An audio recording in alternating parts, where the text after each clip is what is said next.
So I get this question often, DJ. How do I prep for selection, prep for buds, prep for boot camp, all those sort of concepts of preparation for things. And I think sometimes people try to outsmart the system. And me and you have talked about this. The system has been in effect for a long time. And there's not much changes that occur within that pipeline unless something drastic happens or some sort of research comes out where they're like, I have to change something. What advice would you give for someone that's prepping for, I hate to say selection because there's so many different types of selection, but prepping for the military? Let's just leave it there. I'd spend 90% of my focus on the 90% of the known. I'd have contingencies and I'd have a preparatory action for the 10% of the unknown. Mm-hmm. So if we'll say Green Beret selection, there is an entry-level physical exam you have to take in order to start that selection course. I spend 90% of my effort prepping for that to make sure I know. You think there's a really long ruck march in it. You don't know the distance. You don't know the time. So you have to do rucking to prepare for there. But so many people prep for the big culmination event at month 6. They blow off the initial test and they fail it. There is no month 6 for you. You can't go. Prep for the 90%, be able to pass that test in any inclement weather, headwind, tailwind, raining, sleeting, sick as a dog, puking, whatever it's going to be. You've got to be able to pass that test no matter what. And so many people overlook it. And the amount of people that I see doing overhead squats and heavy bench presses and 500-pound pulls off the floor to get ready to do 50 sit-ups, 15 pull-ups, 80 push-ups. It's not that won't help you. It's the risk versus reward. Never in a selection course have I seen a barbell pulled out. Mm-hmm. It's not one of those. If it is, it's like a legacy tasking that's not really set up to be a pass or fail. And they know better. I mean, the Army's always redoing standards. The Marine Corps is the exact same way. If you know what that standard is, you train for that. And just for me, if I had to re-go to buds, and I know I've put this out a bunch of times, I would buy Stu Smith's guide to whatever that physical prep course is. He's done them for Rangers, MARSOC, Force Recon, SAR Swimmer, buds. He's done them for everyone. And a lot of those courses, he's built programs for everybody. And I'll just say this.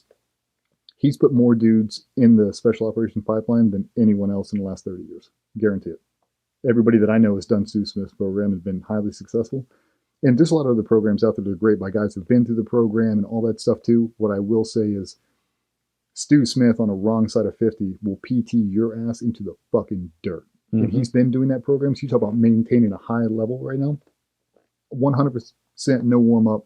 He'll drop down right now and do 1,000 4-count flutter kicks at time and give you the exact minute to minute. It'll take him to do it nonstop.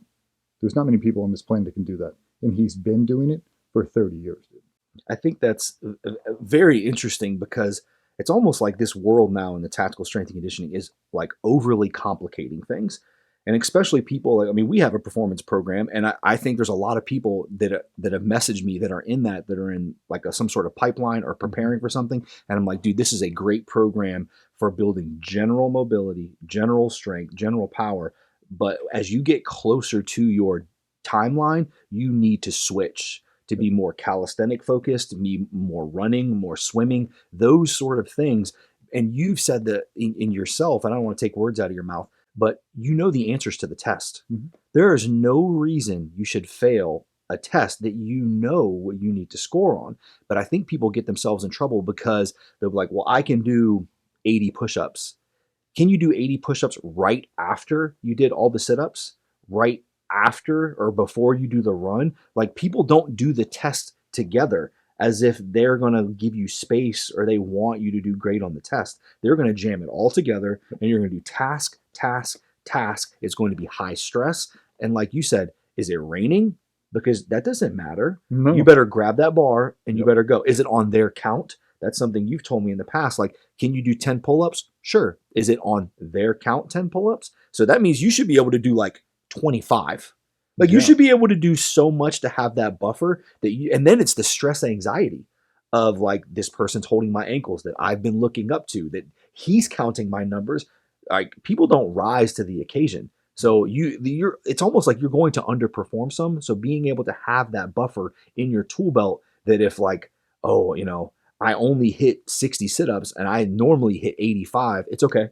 Mm-hmm. I know this next thing, I've done it right after it before. I've done this test over and over again. I'm good. Yep.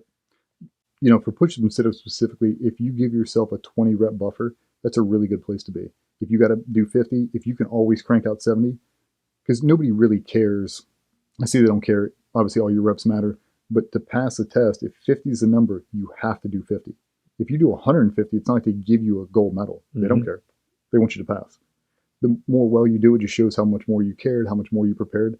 But the stress inoculation cannot be ignored. Like, I never say this. I was a freak when I showed up for selection. Like, I was a freak. And I barely passed that goddamn thing. And I don't know if that's because I was such an idealist and I looked up these dudes so much. When those creatures walked out of that door in front of us, my heart stopped. Oh, my heart stopped. It felt real? Oh, dude. Like, that dude who sat down and held my sit-ups was actually one of Cole's team leaders. That dude had a beard out to here with a legitimate ponytail. And when he sat down on me, he didn't say a fucking word to me. He goes, ready? Go. And he never counted out loud. And that's not what I'm used to. I'm used to Cole holding for me. Come on. One. Yeah. Every 10. He's like, keep going. You got the pace. Hold the pace. I'm not getting any positive feedback or negative feedback. And then you'll hear the guys left and right. Last 10 didn't count. Last 15 didn't count. And you're like, oh my God. He's like, you better go all the fucking way down.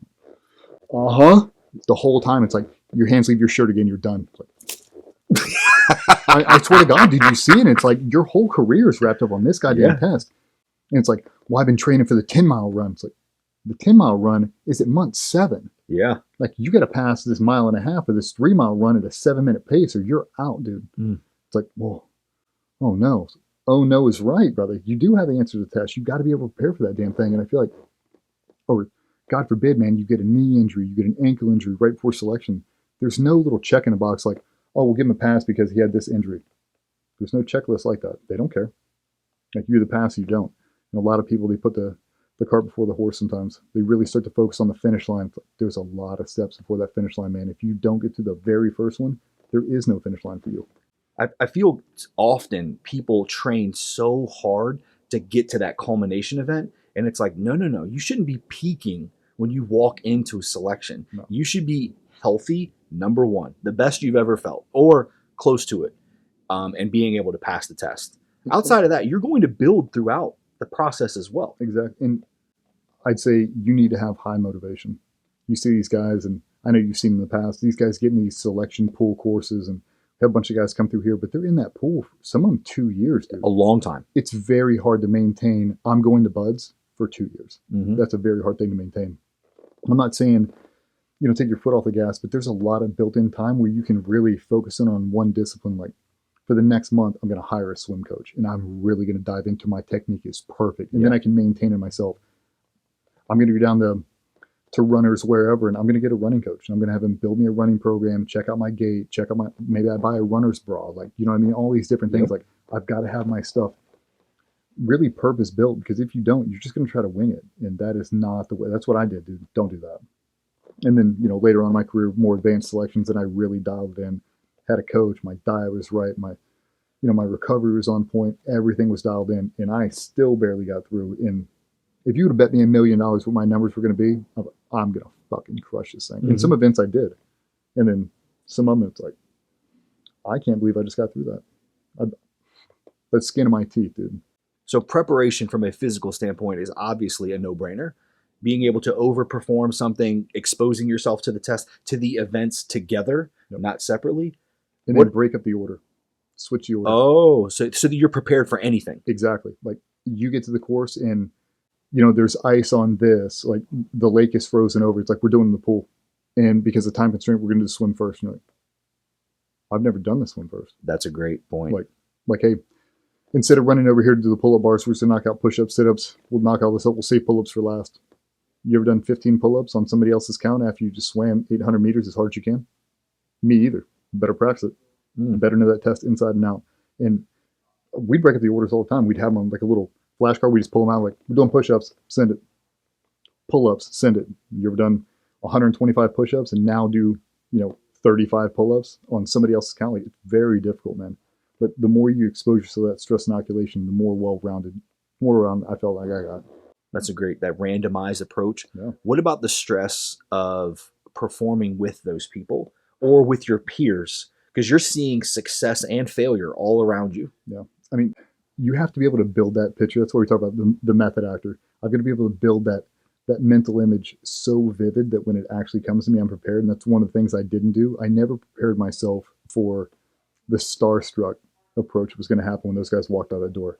Like, I've been in it my whole life, so I never really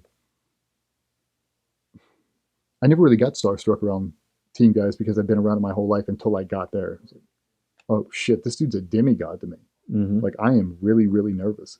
If you can get people who have that same effect of you, and that might just be one of your peers who you just look up to. He's been there for 2 years longer than you. He's more in shape than you, and you're kind of chasing that guy.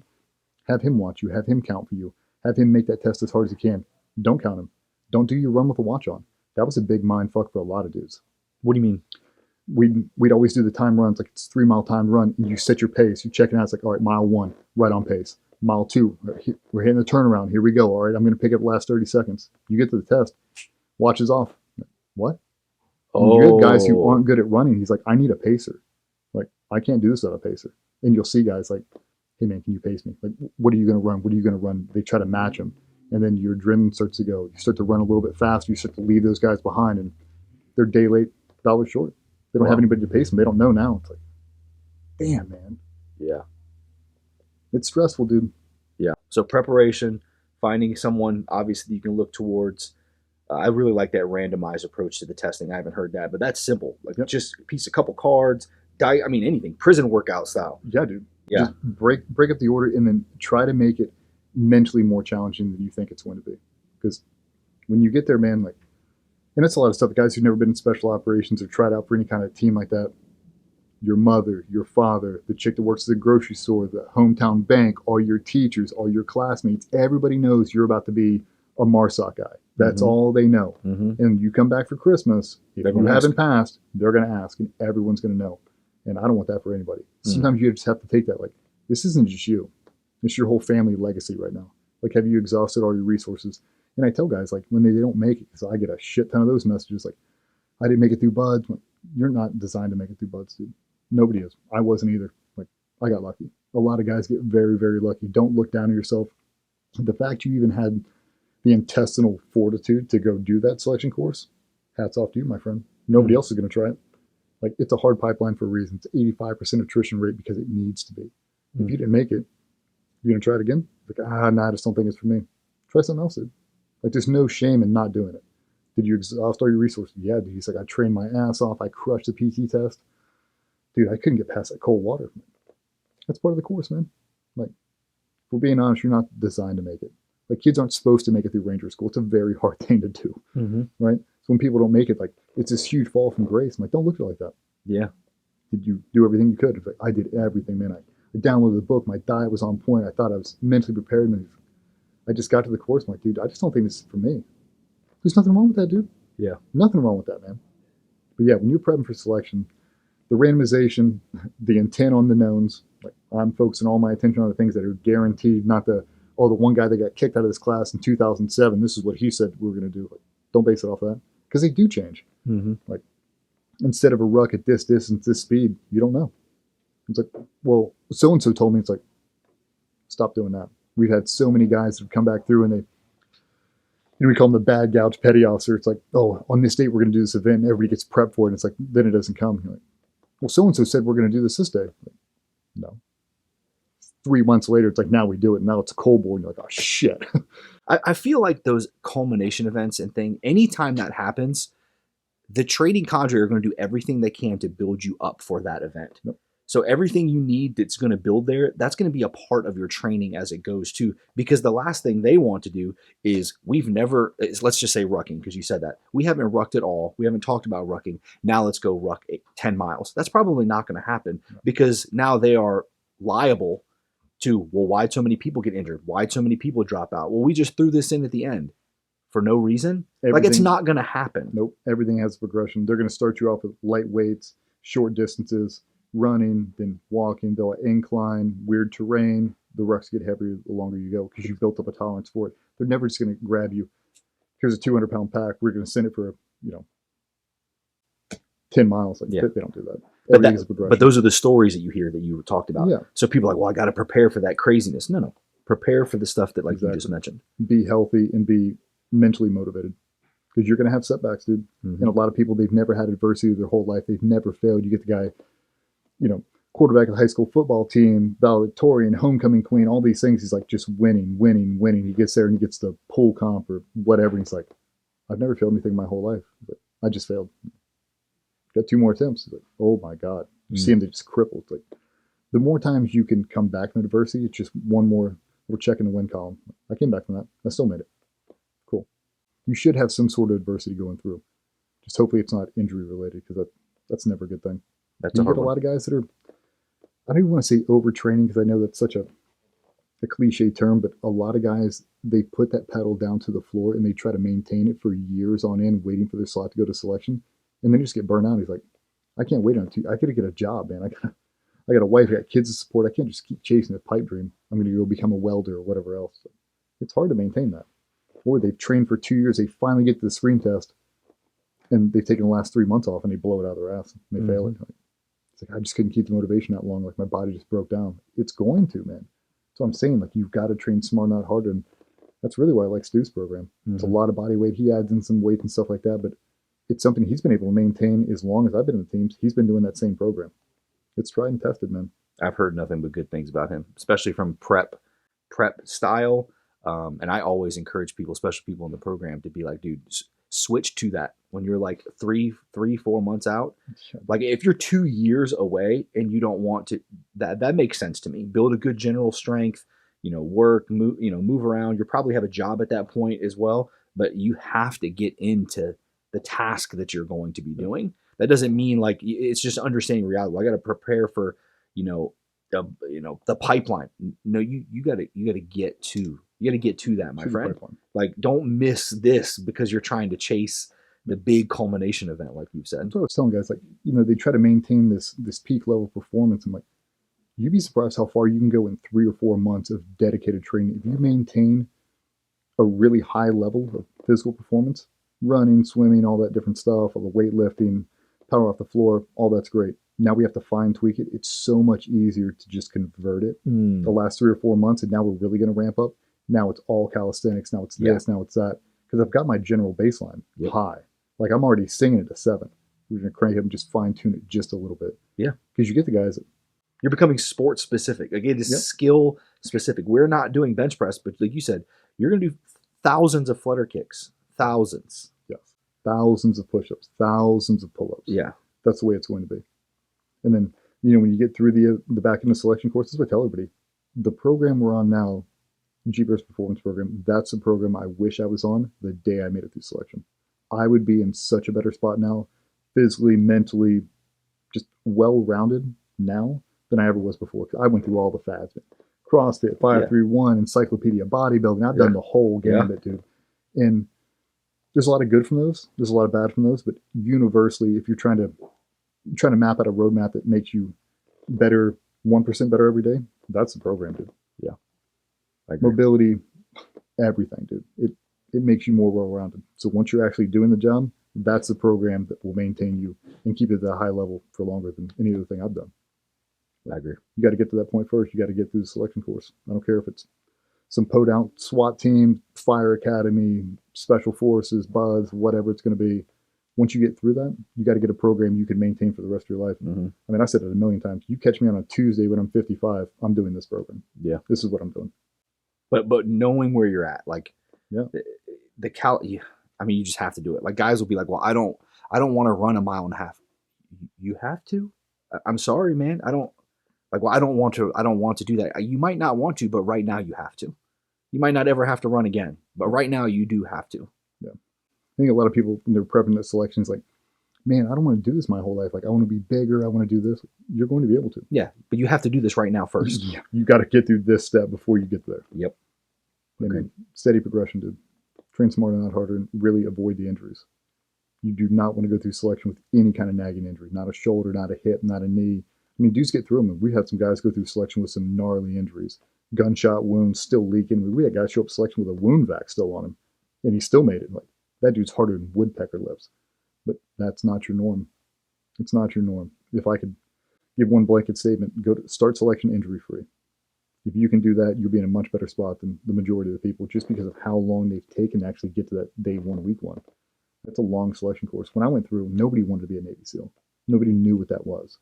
Now there are thousands of kids waiting in the wings to go. You tweak a knee, you're out of the pipeline. Drop somebody, you're a magnet on a whiteboard until you get there. And that's what a lot of people just don't realize. There are plenty of dudes to take your slot. More often than not, you're the guy that loses the slot. Hopefully, it's something you can avoid.